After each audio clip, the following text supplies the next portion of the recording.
iniciando mais um programa Presença e Harmonia, uma realização da Ordem Rosa Cruz Amorque, grande loja da jurisdição de língua portuguesa. E hoje estamos com o professor, psicólogo, mestre e doutor pela USP, Fábio Eduardo da Silva, e conversamos sobre intuição. Acompanhe!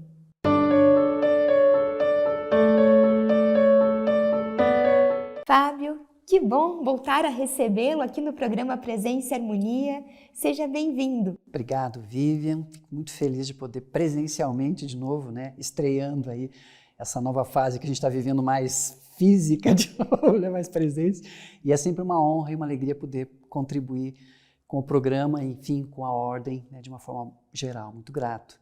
Obrigada. E hoje a gente vai falar de um assunto que é muito querido por nós Rosa Cruzes, que é a intuição.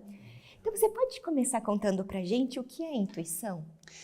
Então, a primeira coisa que a gente precisa falar sobre intuição é que não existe um consenso sobre o conceito, Existem muitas abordagens. A Ordem Rosencruz, por exemplo, tem uma perspectiva sobre o que seria intuição, que é esse contato com uma mente maior, Um fragmento desse contato. A inspiração é quando você já fica em contato direto, e a iluminação é quando você faz a ponte final, enfim, Mas dentro das várias linhas que estudam, a gente podia citar a psicologia, a neurociência, a filosofia, a psicologia social, uma área que estuda intuição também, Existem muitos conceitos. Na minha revisão de literatura sobre isso, eu cheguei a um conceito bem genérico, que é a intuição é um tipo de processamento não consciente, ou seja, abaixo do nosso limiar da consciência. A gente pode estar tendo alguma experiência intuitiva agora, sem perceber, ok? Inteligente, ou seja, não é um processo aleatório que coisas não conscientes chutam de qualquer jeito, não, há uma inteligência, há um direcionamento disso. Esse conceito de intuição é bastante amplo, obviamente, E a gente acaba chegando de que existem vários tipos de intuição. Por exemplo, a gente aprende muitas coisas de forma não consciente. A gente aprende observando as pessoas, por exemplo, e não percebe que na observação a gente está, A gente aprende escutando. Às vezes a gente escuta uma série de coisas num nível não consciente, fica guardadinho, depois a gente lembra, mas não lembra da onde que a gente escutou. Às vezes a gente até acha que é autor de alguma coisa e escutou em outro lugar, Que é um plágio não consciente, por exemplo. Então, a maior parte do nosso aprendizado é não consciente. A gente está sempre aprendendo coisas, mas a gente não está ciente de tudo que vai para a memória, de como é que fica. Depois, quando lembra, um pouquinho do que a gente aprende não consciente, a gente lembra. Isso aqui eu aprendi, mas a maior parte não. Então, são aprendizados não conscientes que nos levam a ter uma orientação, uma ideia, às vezes até uma ação, Esse é um tipo de intuição, por exemplo, intuição mais de caráter cognitivo. Uma outra intuição diz respeito a aprendizado motor. Então, a gente aprende a fazer coisas. Por exemplo, a gente aprende a dirigir. Agora eu estava vindo para cá e tinha um carro de autoescola. Eu pensei, ela vai sair bem devagarzinho, então eu vou pelo lado, Por que sai devagarzinho? Porque tem que sair consciente, você tem que estar ali, verificando o que você está fazendo tudo direitinho, Depois que aprende, esquece, você não fica mais consciente disso, você já faz tudo automático e tal, que é o normal. Inclusive as estruturas que são feitas para você ter esse procedimento de consciente, elas são desestruturadas, são desligadas, não há mais. Por isso que se tornar consciente de ações não conscientes e automáticas é difícil, leva um tempo. E diga-se de passagem, é um passo para você se apropriar mais da própria intuição. Mas de qualquer forma, o aprendizado motor, ele acontece e depois a gente automatiza. Não é bom que a gente tenha consciência para fazer algumas coisas. Aliás, a maior parte delas, diga-se de passagem, a gente não usa de muita consciência, Estou dando alguns exemplos. Um outro tipo de intuição um pouco mais sutil diz respeito, mas ainda não tão sutil, diz respeito a gente avaliar a emoção das pessoas, Então a gente está sempre olhando para as pessoas, buscando saber se está ok, se o que a gente está fazendo está agradando, se não está agradando, Se a gente encontra uma pessoa com um olhar mais severo para a gente tem uma sensação, Então a gente monitora rostos e faces e as expressões faciais, e a gente faz isso de uma forma não consciente, porque a gente aprendeu ao longo da espécie, ao longo do nosso desenvolvimento, que alguns jeitos de olhar, algumas expressões faciais podem gerar perigo, podem ser perigosas. E a gente faz isso num nível não consciente. E se a gente teve um aprendizado com uma pessoa, com um rosto parecido com alguém que a gente enxerga hoje, a gente vai atualizar aquela experiência anterior com essa pessoa e não vai lembrar disso. Então a gente pode dizer, meu santo não bateu com o teu. Mas a gente não lembra, não sabe por que está acontecendo isso. Provavelmente o seu rosto teve no meu passado alguma experiência que não foi legal. E aí eu sinto alguma coisa. Isso tudo abaixo do limiar da consciência, ok? Então isso vem, você tem uma sensação e vem um julgamento junto. A intuição diz respeito a um processo de julgamento da realidade, no sentido da gente se adaptar, obviamente. E a maior parte dela está ligada ao passado, às experiências prévias. Mas talvez existam outros tipos de intuição mais sutis, onde a gente se aproxima aí das experiências espirituais, né? Então, seria possível para a gente, por exemplo, acessar uma experiência direto do futuro? Não prever com base no presente, enfim, a gente está sempre antecipando o que vai dar, é uma capacidade incrível nossa, mas não estou falando disso. Estou falando de você acessar um fato no futuro, diretamente acessar um fato no futuro. E a partir disso, no presente, mudar a tua reação, mudar o teu jeito de funcionamento. Isso está no relato de muitas tradições, como você sabe, né? Seja por sonhos, seja por sensações, por intuição, o próprio nome, né? Quando se fala de intuição, é um pressentimento, né? Então, a pessoa já pensa no futuro, né? E Fábio, a intuição, a gente pode dizer que ela se manifesta em diferentes tipos? Aparentemente sim, isso é possível, né? Não só pelos relatos, a psicologia anomalística, que é uma das áreas que estuda o processo intuitivo, tem uma pegada tanto no sentido da experiência, o que a pessoa relata, e aí é bacana a gente conhecer, ouvir, fazer levantamentos de casos, né, e existem muitos estudos nessa área, como trabalhar também com um plano experimental. Ou seja, você vai para um laboratório e você controla as variáveis, para que você não fique, mas pode ser que tenha sido só uma coincidência, né? Então, uma pessoa estava dirigindo e de repente ela teve uma sensação ruim e começou a frear o carro e parou o carro e não fazia sentido nenhum. E logo adiante deu um acidente. E ela se esquivou daquele acidente especificamente porque ela teve aquela atitude. Mas ela pode ter ouvido alguma coisa subliminar e tal. Para a gente sair desse tipo de coisa, a gente vai para o laboratório, certo? Um exemplo de laboratório foi o trabalho que eu fiz no meu doutorado. Eu mostrei fotografias para as pessoas. Fotografias calmas e fotografias emocionais. Nas emocionais, a gente tinha eróticas e violentas, que são duas coisas relevantes ao nosso bem-estar, né? Erótica no sentido positivo e violenta no sentido negativo. E eu previ que as pessoas iam ter uma reação emocional 6 segundos antes das imagens emocionais serem mostradas. Como que eu previ isso? Porque estudos anteriores mostraram isso. E como é que eu sabia disso? Eu media a condutividade da pele das pessoas, que é uma medida do sistema nervoso. Então, medindo a resistividade elétrica, mostrando as imagens que eram escolhidas aleatoriamente, eu sabia, antes das imagens emocionais, se tinha alguma coisa. E o que a gente obteve? Exatamente isso. Antes das imagens emocionais, as pessoas reagiram. E diferente para as violentas do que para as eróticas. Mais forte para as violentas do que para as eróticas. E 2 vezes mais para as mulheres do que para os homens, diga-se de passagem. Só para corroborar o senso comum aí do sexto sentido feminino, né? Então, é um exemplo de uma pesquisa de um fenômeno. Existem vários fenômenos que a gente chama de anômalos, então a gente chama isso de intuição psi, ou intuição anômala, ou intuição não local, né?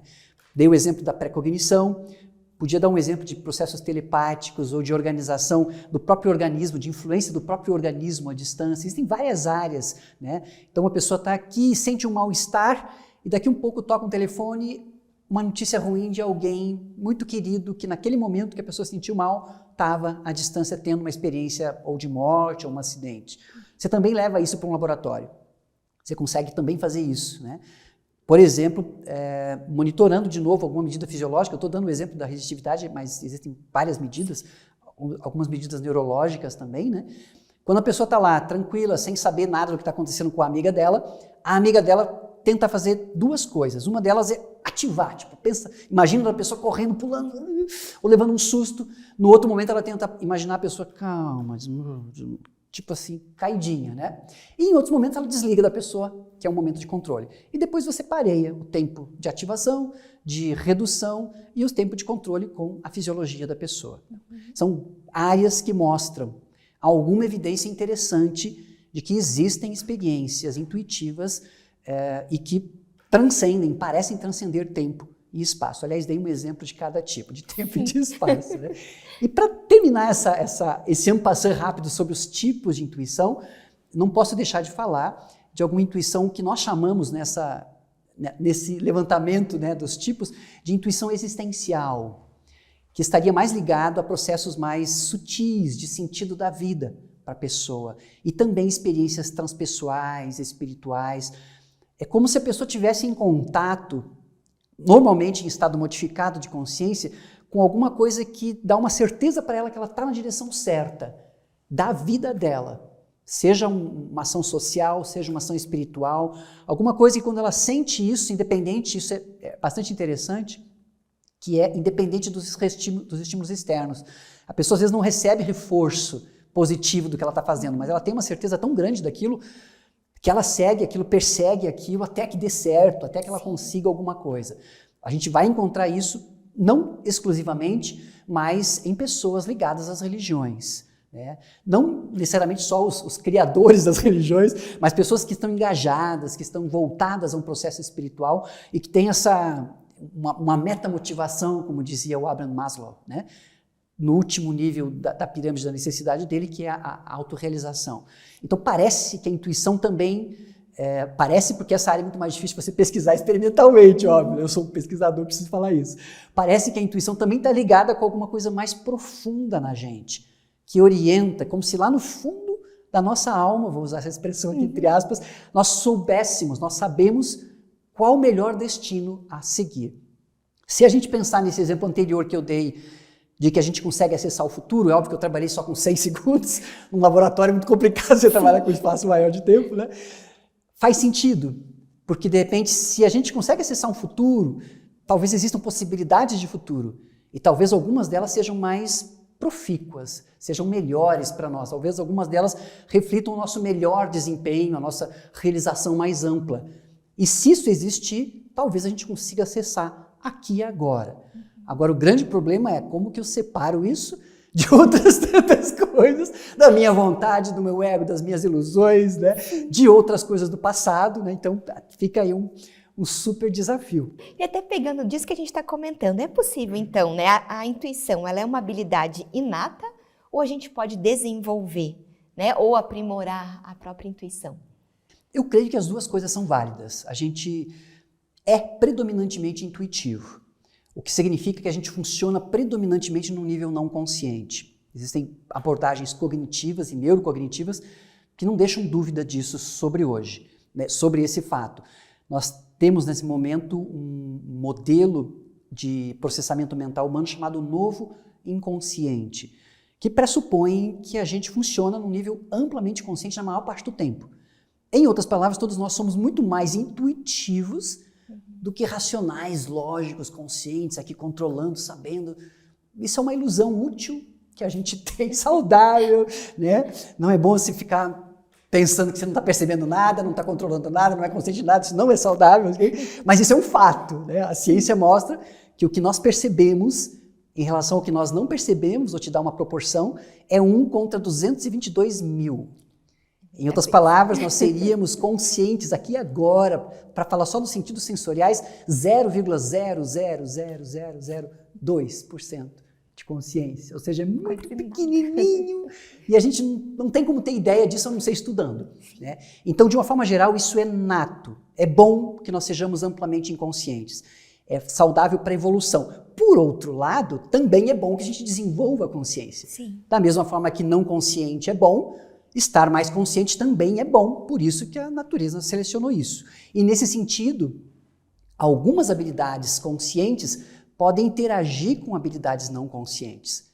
E aí a gente está treinando a intuição. Okay? Então, na medida que eu faço, por exemplo, mais técnicas de presentificação, de mindfulness, de regulação da minha atenção, eu estou aqui agora conversando contigo, como é que eu estou me sentindo, você que está nos assistindo, como é que você está se sentindo, você está presente aqui agora? Né? A intuição funciona principalmente a nível de corpo. Quando aquelas pessoas que eu trabalhei no doutorado, inclusive metade da população nos Estados Unidos e metade aqui, foi um estudo transcultural, eu perguntava para elas o que vinha na sequência, elas chutavam dentro da casa, elas não acertavam. Mas o corpo dela sabia. Ou seja, se o corpo sabe, mas eu não sei aqui conscientemente, será que eu não posso treinar a minha percepção corporal? É óbvio que eu posso. Existem muitos estudos que sugerem isso. As pessoas que treinam a atenção, que regulam a atenção sistematicamente, desenvolvem estruturas cerebrais ligadas à percepção do corpo.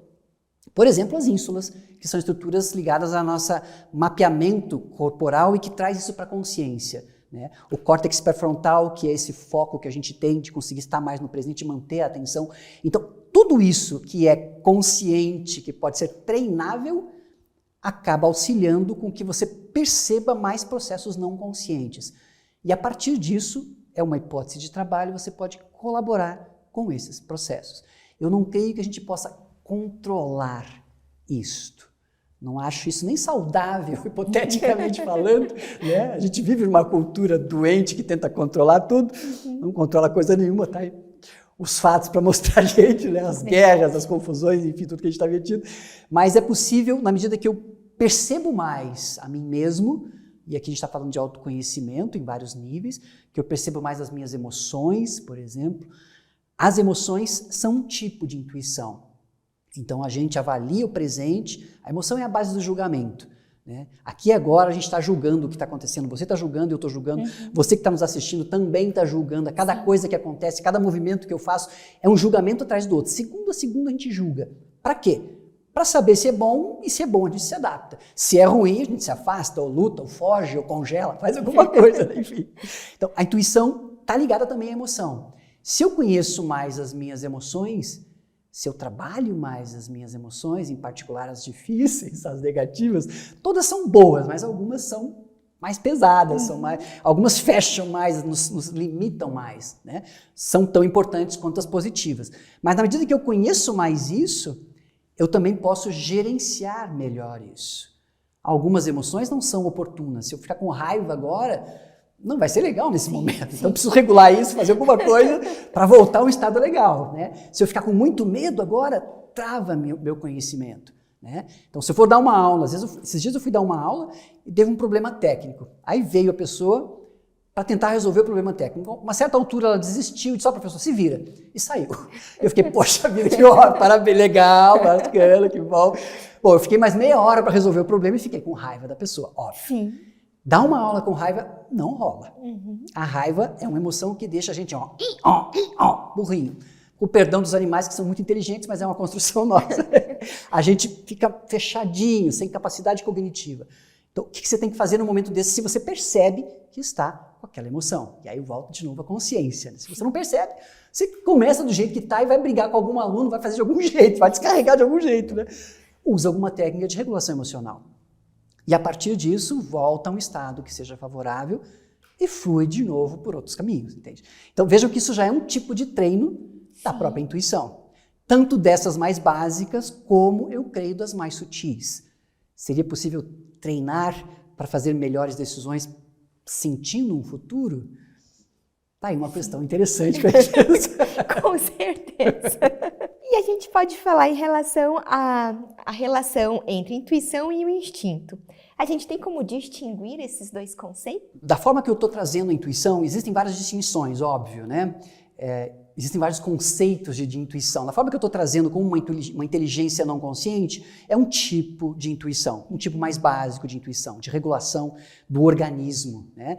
Nós aprendemos ao longo de milhões de anos a prestar atenção a sinais que são perigosos e a aproveitar coisas que são benéficas para nós. A gente faz isso num nível não consciente. Sim. A gente busca experiências de prazer e se esquiva de experiências de dor, num nível não consciente. Se eu passo a treinar o que eu preciso de experiências positivas e como que eu lido com as experiências negativas, eu deixo de ser tão instintivo. Inclusive, as estruturas que estão ligadas a isso, as amígdalas, elas ficam um pouquinho menores e menos ativas. Ou seja, eu deixo de ser tão mais animal, e eu vou continuar sendo um animal, óbvio, sempre, para ser um pouco mais, eu vou usar uma expressão aqui, humano. Nós somos animais humanos, né? Fazemos parte da animalia. Mas, enfim, é como se eu tivesse um pouco mais de gestão sobre mim mesmo, né? E a partir disso, eu estou usando um outro tipo de intuição mais sutil, uma reflexão mais sutil. O próprio processamento lógico e racional também é intuitivo, porque a maior parte dos pensamentos simplesmente vêm à nossa mente. A gente não os controla. A gente usa de técnicas, quem faz meditação sabe disso, né? Para regular, para acalmar, para deixar eles, enfim, fazer qualquer coisa com eles, quando a gente quer que eles não atrapalhem a gente, né? Mas, de uma forma geral, eles vêm espontaneamente à mente da gente e nos guiam. E a gente vai sempre submerso nisso, né?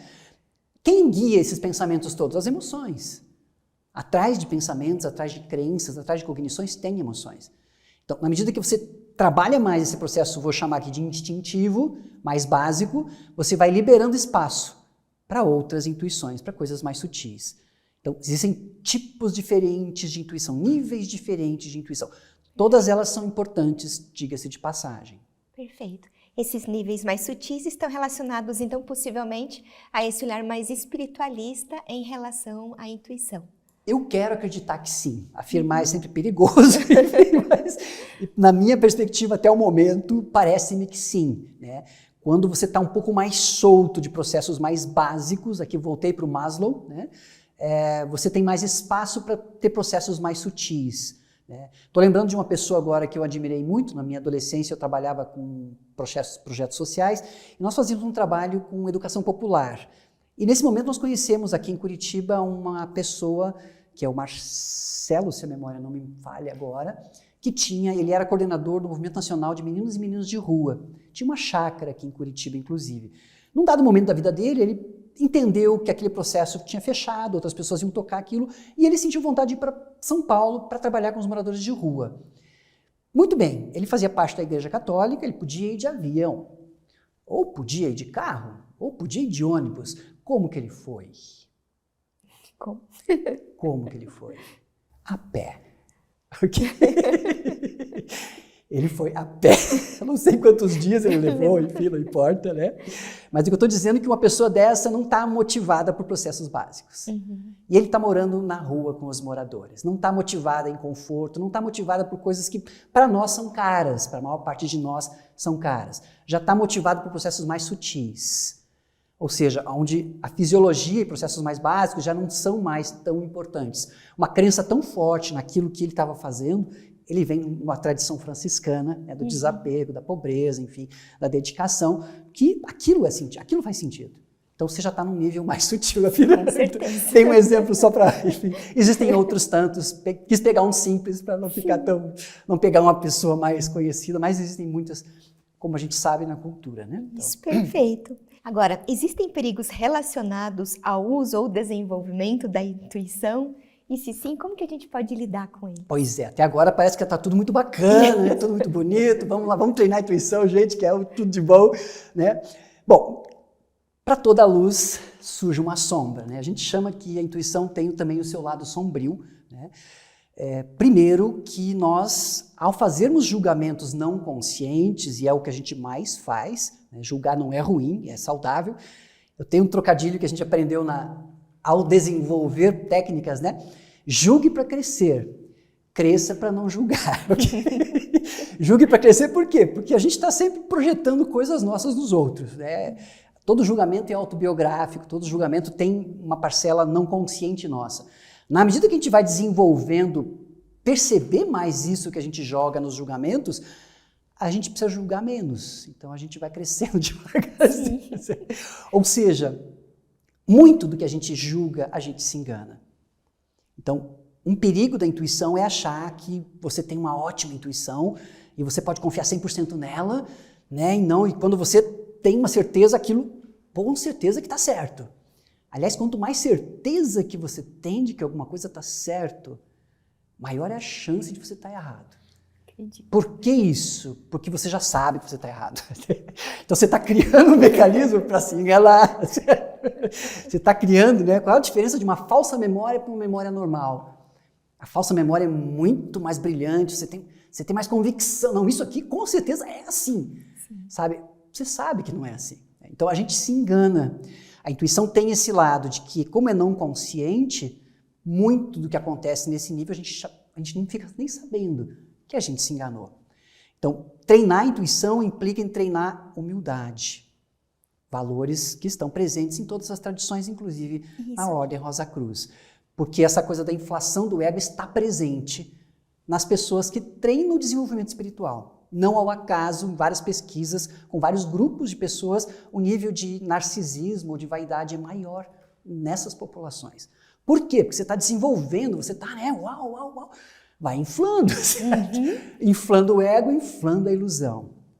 Ou seja, desenvolver a intuição é treinar, perceber que nós nos enganamos, que nós somos ignorantes, que nós não sabemos praticamente nada, e lidar com isso, não de vez em quando, mas frequentemente, para a gente se enganar menos. A gente não vai deixar de se enganar, mas achar que a gente não se engana só de vez em quando, com perdão da palavra, isso é coisa de criança, isso é inocência. A gente está ainda bem assim no jardim da infância quando a gente acha isso. Então, esse é um dos perigos da intuição, que a gente vai se tornando cada vez mais, meu Deus, né? Ah, eu sou um Deus, eu sou isso, eu sou, sabe? E quanto mais alto a gente vai, assim, depois a queda vem bem bacana também para ensinar a gente. Um outro risco é que todas as técnicas que colocam a gente em contato com o inconsciente, elas trazem tanto coisas boas quanto coisas difíceis. Então, na medida que eu faço mais práticas de meditação, de mindfulness, de visualização, enfim, uma série de práticas espirituais, eu estou entrando em contato comigo. Eu posso ter experiências difíceis, eu posso ter efeitos adversos, emocionais, orgânicos, né? Em geral, a gente sugere que as pessoas que estejam fazendo isso sistematicamente tenham algum apoio psicológico. Não é garantia de coisa nenhuma, mas acontece de ter experiências difíceis na medida que a gente vai avançando. E aí não estou falando mais de ego, estou falando de um processo de dificuldades, né? A pessoa começa a lembrar de coisas, ter acesso a dores, a ilusões, a coisas, e ela fica chocada, às vezes, com estas experiências. Então existe aí um leque de possibilidades também de que a gente tem que ter cuidado, né? O ideal é que a gente vá devagarzinho, e que a gente não faça isso sozinho, que a gente faça isso num grupo para poder estar partilhando, para poder estar corrigindo algumas coisas nossas. A gente não pode esquecer que nós somos muito humanos, muito, muito humanos. Ainda que provavelmente tenhamos alguma coisa divina dentro de nós, eu creio muito nisso, é uma crença forte em mim, mas eu sou muito humano, eu erro muito. Isso tem que ter muita convicção. E principalmente, essa dica que eu deixo, quando você tiver muita certeza de alguma coisa, liga uma luzinha vermelha aqui, cuidado, cuidado. Então, agora pensando do outro lado, né? Então, em contrapartida, quais seriam, né, os principais benefícios de seguirmos a nossa intuição? Bacana, existem muitos, né? Existem aí, inclusive, eu escrevi um livro, na sequência eu vou mostrar, aplicações concretas, pragmáticas dessa intuição nas organizações. Existem vários estudos que sugerem que as pessoas que têm mais sucesso nas organizações são aquelas que seguem o seu feeling, que seguem a sua intuição, né? Eu conheço algumas pessoas, por exemplo, que trabalham com investimentos, em particular uma investidora anjo que eu gosto muito, e ela é muito intuitiva. Então ela seleciona startups para fazer investimentos, investimentos de alto calão, milhares e milhares, milhões de reais, enfim, que são investidos. E ela lucra muito, muito, porque usa a intuição para fazer isso. Então, investimentos é uma área muito bacana.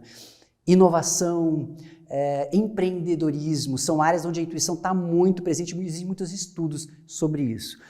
Estudos na arqueologia, que é uma área, para voltar um pouquinho aqui para a antiga, né, e mística Ordem Rosa Cruz, inclusive ligadas ao Egito, pessoas que sentem onde estão sítios arqueológicos. Orientam, não todos têm sucesso, mas alguns têm sucesso e encontram coisas fantásticas.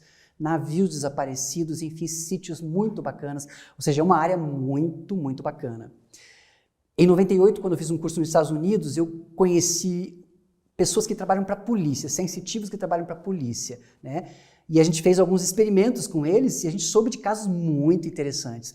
Essas pessoas conseguem ajudar a polícia a localizar pessoas desaparecidas, assassinos, localizar, enfim, situações assim que eles não teriam como. Tanto que no começo eles foram presos, porque achavam que eles estavam envolvidos. Para a pessoa saber de tudo isso, ela só pode estar envolvida de algum jeito, né? É uma outra área muito interessante também, né?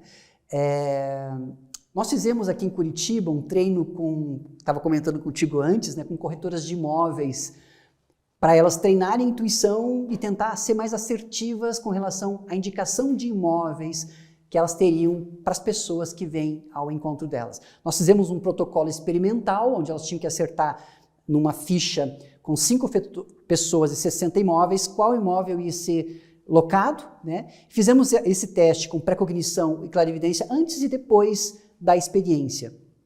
E o resultado foi positivo. Então, parece que as pessoas usam a intuição nas suas vidas profissionais. Essa é uma área muito interessante. Aliás, a supervisora dessas pessoas, que eu não te falei antes, ela fez só um ensaio com a gente, teve um score assim, extremamente alto. E era a pessoa que mais locava e que mais... Por isso que ela tinha chegado a esse cargo. Então, é muito provável que a intuição esteja ligada ao sucesso profissional. Mas trazendo para a vida pessoal, vamos dizer assim, né? Existem outras tantas áreas práticas, mas como a gente tem a maior parte do nosso processamento não consciente, se a gente passa a se ouvir mais, a gente passa a fazer melhores decisões. Decidir melhor é uma vantagem efetiva de treinar a intuição. E a decisão está na base de tudo da vida da gente, enfim, como você sabe. Mas também resolver problemas. Às vezes, diante de uma circunstância, a gente fica, né? E quando tem um problema, a gente fica ansioso, ansiosa, fica com a emoção, a flor da pele, e a emoção fecha. A emoção dirige. Quando você tem um problema, você já vai, isso aqui eu não quero, isso aqui eu não quero, isso aqui talvez, né? Então, talvez a emoção, e na maior parte das vezes, ela é útil e ela é boa, mas às vezes a gente precisa de um outro tipo de intuição. Porque às vezes o que a gente não está querendo pode ser a solução. Ou às vezes uma coisa que não está nem passando na cabeça da gente pode ser a solução. Então a intuição pode ser usada e é utilizada como uma forma para resolver problemas. E até evitá-los, diga-se de passagem, voltando, dando um passo atrás, né? Muitas pessoas têm experiências intuitivas que lhes trazem que alguma coisa ruim está por acontecer. E frequentemente elas conseguem se esquivar disso. Às vezes elas não seguem e não se esquivam e tem problemas. Existem muitos casos, inclusive envolvendo a vida. Você viu que o caso que eu falei, a pesquisa que eu fiz no doutorado, a gente trabalhava com coisas biologicamente relevantes, né? Sobrevivência, então violência, e a questão do erotismo. Então, parece-me que a necessidade evoca a intuição. Então, se a necessidade evoca a intuição, se a gente tem alguma dificuldade, e pode ser inclusive orgânica, a intuição pode ajudar para resolver ou para esquivar. Então, é bem, bem interessante. Eu lembro agora pontualmente de um exemplo de uma enfermeira que está concluindo o seu doutorado agora, e ela estava na parte de baixo do hospital e sentiu intuição de ir onde estavam as UTIs, mas ela não ia para lá. Mas ela já tinha tido experiências intuitivas antes e ela seguiu isso. E ela foi e tal, e num dado momento ela sentiu vontade de entrar numa sala de UTI, que não tinha nada, não era paciente dela, nada. Entrou. Tudo normal, nada. Acho que não deu certo a minha intuição, né? Deu alguns segundos, desligou os equipamentos. Porque ela estava ali. Ela conseguiu reiniciar os equipamentos e salvou a vida daquele paciente. Então, intuição e sobrevivência, intuição e profissões de risco, pessoas que trabalham com segurança, tem muitos e muitos casos. Os bombeiros treinam intuição, porque isso salva vidas deles e dos outros. Então, existe um leque muito grande de aplicações. E sem falar na espiritualidade, que é a nossa bússola para cima, vamos brincar assim, né? Isso. Então... E até, estamos conectados, porque daí que vem justamente a minha próxima pergunta. Então, como que a intuição ela pode nos ajudar a alcançar um estado de equilíbrio interior para promover o bem-estar emocional? Então, eu diria que nós somos um sistema muito fantástico, funcionando na maior parte dele de forma autônoma, sem que a nossa percepção consciente consiga acompanhar. Imagina você acompanhando agora tudo que está acontecendo no seu organismo. Coração, sangue, enfim, né? Enfim, é uma infinidade de coisas que funcionam sozinhas, certo? Mas as decisões que a gente toma aqui em cima também influenciam lá embaixo, no sistema, porque é um sistema. Né? Então a ideia é que a gente possa, aqui na cabine de comando, vamos brincar assim, né? Existe uma expressão em neurociência cognitiva que é o general, uma expressão um pouco machista, ok? O general iludido, a gente tinha que usar os dois gêneros aqui, né? Mas tudo bem. Mas a ideia é que seja o grande, né? Ou a grande que manda, que desmanda, iludida. Por que iludida? Porque quando a gente faz uma decisão aqui em cima, o processo já foi tomado aqui embaixo. Quando chega as informações para decidir, e eu estou falando do próprio cérebro mesmo, recebe inputs de várias estruturas, quando o córtex pré-frontal, o ventromedial, um nome bem feio, que fica aqui atrás da testa, na parte de baixo, faz uma tomada de decisão, calculando o custo-benefício, todas as outras estruturas já trabalharam para que essa estrutura faça. Em outras palavras, quando a gente decide, o processo já está decidido. Qual que é a vantagem para o organismo de você tomar mais consciência? Você pode colaborar mais com esses processos. Você passa a não ser mais um general ou uma generala, não sei se existe essa impressão iludida, né? E você desce um pouco lá de cima, conhece mais o sistema, cuida mais do corpo, que é algo muito, muito importante. Tudo que acontece aqui tem a ver com todo o resto do sistema, em particular aqui, que são os intestinos, o nosso segundo cérebro, onde a maior parte dos neurotransmissores que definem tudo o que a gente é aqui são produzidos pela qualidade do que a gente come. Então, cuidar mais do sistema, cuidar mais de processos emocionais, cuidar mais da nossa própria atenção, do que a gente pensa, tudo isso é investir num bem-estar e implica, de alguma forma, trabalhar com intuição. Porque essas coisas funcionam de forma não consciente. Então a gente vai se apropriando devagarzinho, e é bem devagarzinho mesmo, certo? E colaborando mais para que a gente possa fazer o que eu chamo de uma coliderança com a gente mesmo, né? Então existe mais sabedoria para baixo do que para cima da consciência, não tem nenhuma dúvida disso. E aqui em cima, quando percebe isso, precisa baixar as orelhinhas, se humildar e colaborar. O que eu posso fazer para melhorar? Porque tem muitas coisas que você pode decidir, que você pode ajudar, que você pode fazer com que o sistema funcione melhor, ouvindo o próprio sistema, não decidindo sozinho. Quem se acha muito racional, muito lógico aqui em cima, isso é coisa do passado. Isso é coisa, né, de alguns séculos atrás. Há pouco tempo, 30, 50, 60 anos, nós descobrimos que nós não somos racionais do jeito que a gente imaginava. Nós somos muito mais outras coisas do que racionais, muito pouquinho racionais. Então, se nós temos pouquinha consciência e pouca razão, a gente tem que usar isso para se harmonizar com o resto do sistema, não para querer controlar o resto do sistema, porque isso não é uma capacidade humana, biologicamente falando. Sim. Fábio, você comentou com a gente a respeito das suas pesquisas e justamente da publicação de um livro a respeito. Você pode comentar um pouquinho? Posso sim, com certeza. Eu tive a oportunidade, a honra de concluir recentemente, né, esse livro que chama Psicologia Anomalística, Explorando Experiências Humanas Extraordinárias, junto com um colega lá da Universidade de São Paulo, o Leonardo Breno Martins, né, pela editora Intersaberes. É um livro, em alguma medida, acadêmico, então ele faz de divulgação científica, que cobre várias e várias áreas, inclusive essas áreas que a gente pontuou da aplicação da intuição, as várias linhas de pesquisa de fenômenos anômalos relacionados à psique, que é o tipo de intuição anômala ou não local, né? E é uma obra bastante interessante porque ele traz tanto o aspecto, digamos assim, acadêmico, científico, voltado à pesquisa. Quem tem interesse em fazer pesquisa é uma obra inevitável no Brasil, né? Como traz uma coisa mais pragmática, de dicas, de estruturas que você pode ter, de repente, uma intuição para usar para desenvolver a tua própria intuição, porque aborda um pouco disto também. E também traz a diferenciação entre transtornos mentais e experiências anômalas, que é um pouco desse risco também que a gente falou, de ter algumas experiências que podem, de repente, ter um viés de não ser saudáveis. Então a gente tem que ter esse cuidado também, né? Uma obra que fica aí para os colegas que tiverem interesse, né? Nós temos a divulgação dele no próprio site da Intersaberes, mas você pode fazer contato conosco também pelo site institutoneuropsi.com, que a gente também tem a obra, e aí recebe autografada. E Fábio, para a gente poder finalizar nossa conversa, passou muito rapidinha. Qual que seria um conselho que você pode dar para quem gostaria de aprender a confiar mais na sua intuição? Bacana, eu acho que a gente precisa experimentar, né?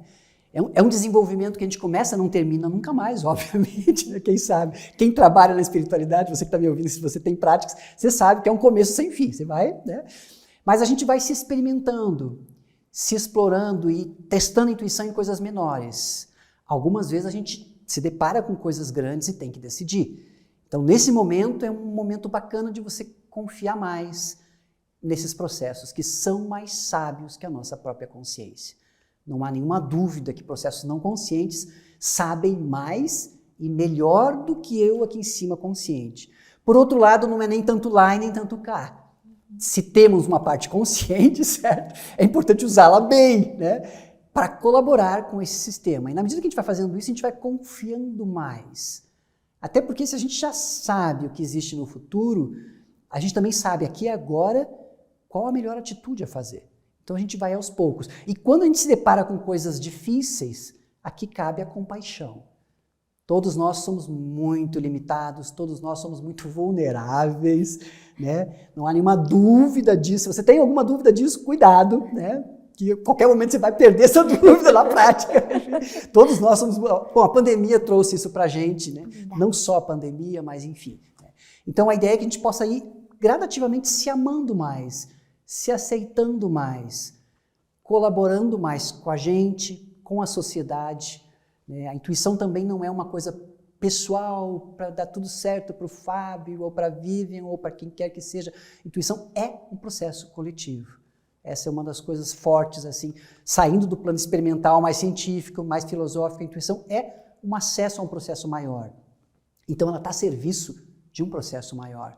E ela coloca a gente a serviço desse processo maior. E isso é desenvolver autoestima, autoconfiança. Quando a gente faz isso, pode ser uma coisinha pequenininha, não é fazer grandes coisas. Num dia, quando você faz uma, duas, três coisinhas legais assim, você sente isso. Isso vai aumentando uma espécie de coerência interna. É como se a gente estivesse honrando algo que é mais sábio dentro da gente mesmo. Isso me parece muito saudável, né? Difícil, porque a gente se engana muito também. Vamos lembrar do lado escuro, né?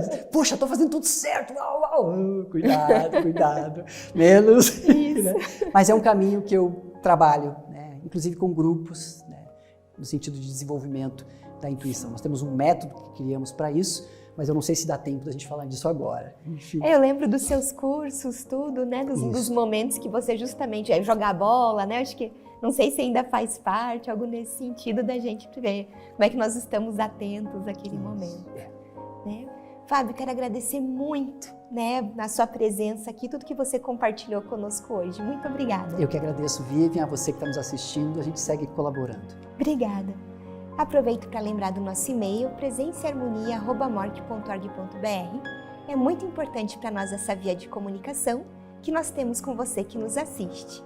Agradecemos a participação conosco hoje e até o nosso próximo encontro. Paz profunda!